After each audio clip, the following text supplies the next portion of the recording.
Olá pessoal, tudo bem? Como é que vocês estão? Espero que estejam todos bem. Então pessoal, na última aula nós falamos um pouco sobre o reino protista. Espero que o material complementar, que são as videoaulas explicativas, tenham ajudado vocês a entenderem um pouco mais com relação ao grupo que falamos. É um assunto bem curtinho, então passei as atividades para vocês. Muitas pessoas já enviaram, então parabenizo essas pessoas. Chamo os outros que ainda estão um pouco mais parados para poderem animar um pouquinho e começarem a enviar as atividades, acompanhar os assuntos, para que não deixe acumular para o final. Também é uma forma que eu tenho de acompanhar o andamento das atividades com vocês, beleza? Hoje nós vamos falar de um assunto também super interessante, que é dividido, na realidade eu dividi em duas partes, somente para que não fique muito longo essa aula. Então a gente vai falar hoje sobre o reino fungi, tá bom? Então, uma das coisas extremamente importantes na biologia é que o termo ele já ajuda muito você a compreender sobre o que se trata. Então, quando eu leio, por exemplo, reino fungi, automaticamente vem na minha mente fungos, provavelmente. Então, notem, esse reino ele é responsável, representado por todos os tipos de fungos encontrados na natureza. Uma coisa importante é o seguinte: muitas vezes a gente já teve contato com esse tipo de organismo e nem sabe como é, ou nem sabe que fazia parte desse reino dentro da biologia. Então, por exemplo, ó, o mofo que a gente tem na nossa casa, por exemplo, em algum lugar que tem umidade, por exemplo, esse mofo que tem na nossa casa, esse bolor, nada mais é do que um representante ali, ou representantes desse reino dos fungos. Então perceba também, ó, bolores, mofos, cogumelos, pessoal, cogumelos, orelhas de pau, por exemplo. Então vamos imaginar, existem alguns locais, para quem já tem o costume um pouco mais de frequentar áreas de mata, algum tipo de fragmento de mata, onde tem um pouco de umidade, alguns caules de árvores mais antigas que caem, muitas vezes a gente consegue observar algumas estruturas que a gente chama, por exemplo, de orelhas de pau. Ali nada mais é do que um representante desse reino, do reino dos fungos, beleza? E a gente vai entender claramente por que eles estão fixados naquela estrutura. Então, outra coisa importante, ó, a gente tem uma levedura, que é essa cerevisa aí, que é utilizada como fermento, pessoal, fermento biológico. Então, eles são extremamente importantes. Eu falei aqui nesse momento o exemplo do fungo orelha de pau, que fica fixado em, por exemplo, troncos de plantas. Então, a gente pode confundir, por exemplo, a forma de nutrição deles como, por exemplo, seres autotróficos, ou seja, seres que realizam fotossíntese. Mas não, pessoal. Os fungos, eles não possuem clorofila. Se eles não possuem clorofila, eles não fazem fotossíntese e, consequentemente, o modo de alimentação dele é dos heterotróficos, ou seja, heterótrofos. Eles precisam se alimentar de outros componentes, de outros organismos. E a gente vai entender claramente como é que funciona com o passar dessa aula. Outra coisa importante nós tivemos uma aula basicamente para falar sobre termos. Por quê? Porque é fundamental na biologia que a gente entenda o que os termos dizem. Os termos já trazem muita informação para a gente. Então agora vocês provavelmente já sabem que quando eu leio, por exemplo, que dentro do reino fungi, alguns indivíduos podem ser unicelulares, vocês entendem claramente que eles podem ser formados por uma única célula. Eles são seres eucariontes, e a gente também sabe agora claramente que seres eucariontes diferem dos seres procariontes por possuírem um núcleo com material genético todo organizado, a organização do núcleo. Dos procariontes, ele tem material genético disperso dentro do citoplasma. A gente falou sobre isso quando falou lá sobre bactérias. Olha, esses organismos representantes dos reinos dos fungos, eles, para sobreviverem, eles vivem em ambientes quentes e úmidos. Vamos dar um exemplo. Lembra que eu falei do exemplo lá do mofo na nossa parede? Ali só existe, por exemplo, ou só está naquele local porque provavelmente existe um aporte de água, por exemplo, que gera aquela umidade, certo? Consequentemente, lugares quentes e úmidos, ou seja, né, que gera aquele abafamento, gera também algum tipo de bolor. Outra coisa importante, vamos dar outro exemplo? A conhecida popularmente como frieira, nada mais é do que um representante dos fungos que simplesmente se aloca, ou seja, fica estruturado, ou seja, estabelecido entre os seus dedos. Por quê, pessoal? Porque no processo de higienização, na secagem, a secagem fica inadequada, ou seja, ainda gera umidade e com a sua temperatura também gera calor, ou seja, o ambiente fica propício, porque fica quente e úmido. Como nós falamos, é justamente o ambiente ideal para eles proliferarem. Então, observe, ó, eles têm duas formas de reprodução, que a gente vai falar na segunda parte da nossa aula. Então, eles podem se reproduzir assexuadamente ou sexuadamente. Se eu digo que é assexuadamente, a gente já sabe claramente, não existe mistura de material genético, beleza? Sexuadamente é justamente a mistura desse material, então a gente vai ver depois como é que funciona. Outra coisa importante, vocês lembram que sempre que eu começo a ministrar aula para vocês, às vezes o assunto parece diferente e eu sempre tento convencê-los de que nós estamos estudando esse reino não é porque ele é pouco importante, é porque ele é muito importante. Importante de que forma, professor? Primeiro, ele tem importância ecológica, a gente vai ver depois. A gente também tem uma importância fundamental do ponto de vista para a indústria alimentícia e também tem uma importância para a indústria farmacêutica. Perceberam? Então, realmente é um grupo extremamente relevante. Por isso, a importância de estudarmos. Outra coisa importante é o seguinte. Quando a gente observa lá o exemplo que eu dei do mofo, por exemplo, na parede, sempre que a gente observa, a gente tem uma tendência a achar que todos esses representantes do reino fungi, eles são macroscópicos, ou seja, são vistos a olho nu. E na realidade, acreditem, existem seres que são unicelulares, como eu falei, formados por uma única célula, e também microscópicos, ou seja, a gente só consegue visualizar na presença de um microscópio. Vamos dar um exemplo?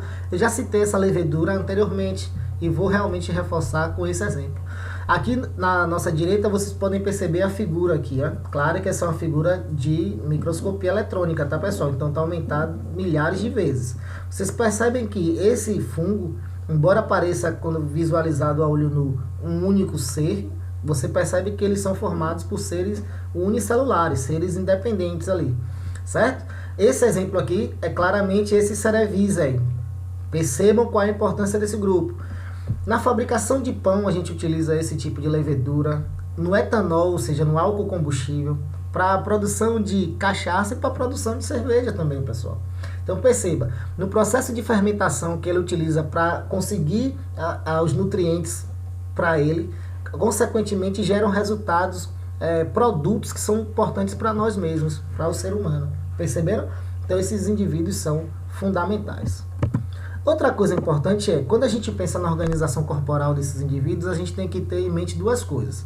Lá nós falamos dos seres unicelulares, certo? E eu dei um exemplo agora com relação ao processo de fermentação, de um exemplo específico que a gente utiliza para a produção de pão, de cerveja, entre outras coisas. Nesse caso aqui, a gente vai falar agora sobre seres desses fungos pluricelulares. E a gente já sabe que são formados por mais de uma célula, por várias células. Nós temos duas estruturas básicas. Eu vou, inclusive, utilizar a nossa figura aqui ao lado para facilitar a compreensão de vocês. Então, perceba, se a gente começar a imaginar isso aqui como um cogumelo ou como uma árvore em miniatura, a gente vai perceber que é o seguinte, ó. Nós temos uma estrutura chamada de corpo de frutificação. Esse corpo de frutificação é responsável, por exemplo, pela produção de esporos e, consequentemente, é responsável pela reprodução do fungo. Esporos são estruturas diminutas que, por exemplo, podem ser levadas ao sabor do vento, ou seja, esse tipo de fungo produz esses esporos, o vento passa e leva, e ele pode, por exemplo, fazer a reprodução sexuada em outros locais, mistura material genético, começando a, por exemplo, permitir uma maior adaptabilidade e, consequentemente, maior sucesso evolutivo. Perceberam? Então, notem, você tem essa estrutura que é o corpo de frutificação. Aqui na estrutura inicial, acima, você tem o micélio reprodutor, consequentemente, a gente falou anteriormente. E aqui você tem duas estruturas importantes, ó.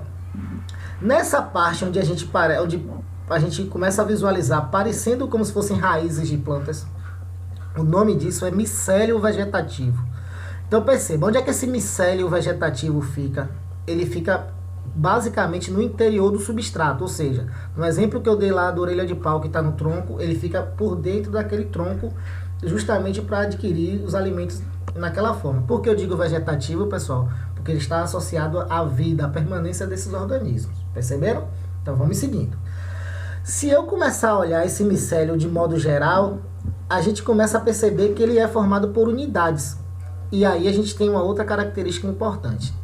Esse micélio vegetativo ou micélio em geral, ele é formado por filamentos, ou seja, essas unidades são chamadas de filamentos.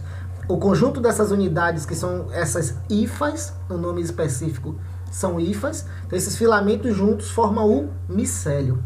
O micélio, quando está simplesmente acima do substrato, ou seja, lá do exemplo que eu dei, do tronco, é o micélio vegetativo, porque vai, por exemplo, conseguir os suprimentos alimentares daquele local. Quando está, por exemplo, na parte superior, faz parte do corpo de frutificação. Está responsável, por exemplo, pela geração de esporos e, consequentemente, tem um papel fundamental no processo de reprodução. Até aí tudo bem? Então, atentem-se agora para as características específicas da estrutura das hifas. Então, note. Lembra que eu falei que o micélio vegetativo é responsável pela nutrição, porque está fixado no substrato? Então, você podia me perguntar aqui agora, professor, mas como é que acontece então esse processo de nutrição? Então, perceba. Primeiro é importante saber que o reino fungo e os fungos, por serem muito variados, existe também uma variedade imensa de fontes de alimento, ou seja, de fonte orgânica de alimento para esse grupo.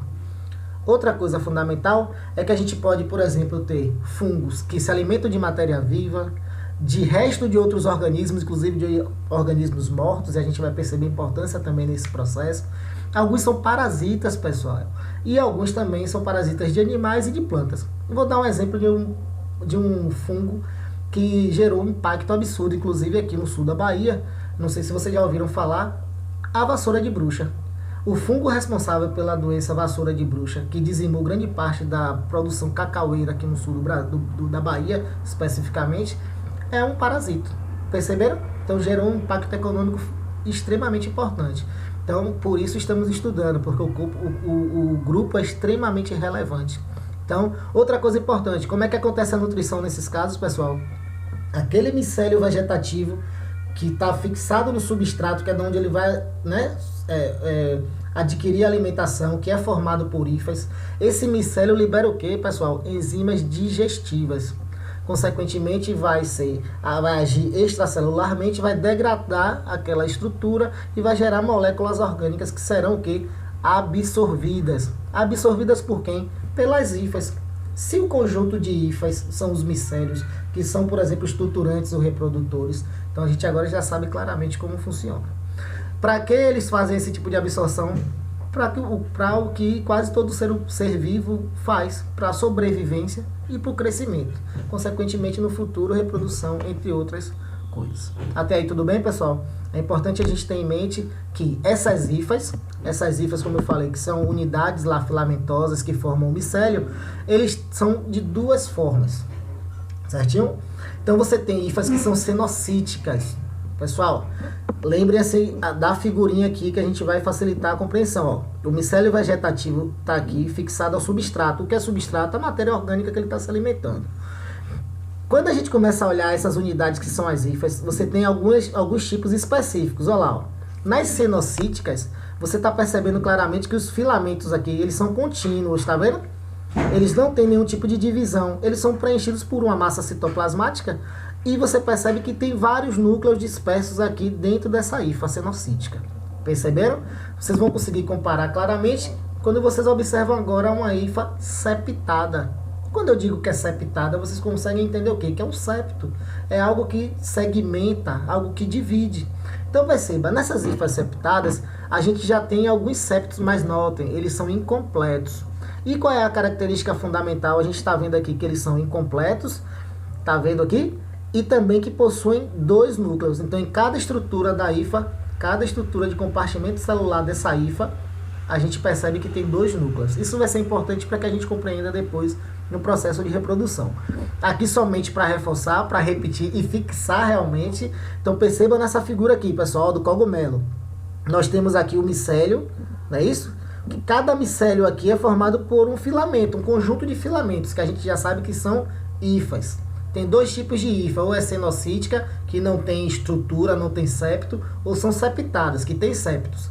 Quando tem septos, são septos transversais e tem dois núcleos em cada estrutura celular, em cada parte celular, compartimento celular. Beleza pura? Então a gente pode perceber claramente aqui a estrutura que a gente viu lá esquemática, agora aqui com um exemplo de um cogumelo. Beleza até aí? Então vamos seguindo. Para esse momento, a gente agora vai dar uma paradinha e eu preciso que você desenvolva uma atividade para mim. Perceba, primeira leitura da página 32 a 35, são pouquíssimas páginas, certo? Por quê? Porque isso vai dar um arcabouço teórico para que na parte número 2 da nossa aula vocês já consigam entender mais facilmente. E outra coisa fundamental, que gerem dúvidas para que a gente possa gerar as discussões lá no nosso grupo de biologia do WhatsApp. Primeiro, parabenizar quem já entregou as atividades anteriores e também animar quem já está aí há um tempo, né, ainda sem enviar. Pessoal, envie as atividades porque são fundamentais para que eu acompanhe as atividades, o desenvolvimento de vocês e que também gere pontuação no futuro e que a gente possa ajudar vocês também no desenvolvimento da carreira de vocês, a carreira acadêmica, certinho?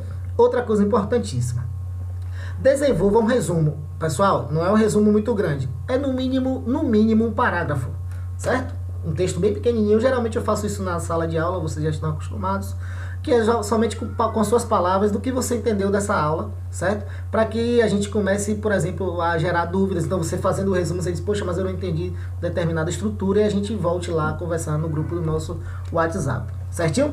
Então a videoaula, espero que tenha sido clara, certinho? E qualquer dúvida, é só mandar mensagem. Foi um prazer falar com vocês, espero que a gente se veja logo, se veja em breve pessoalmente, tá bom? Grande abraço.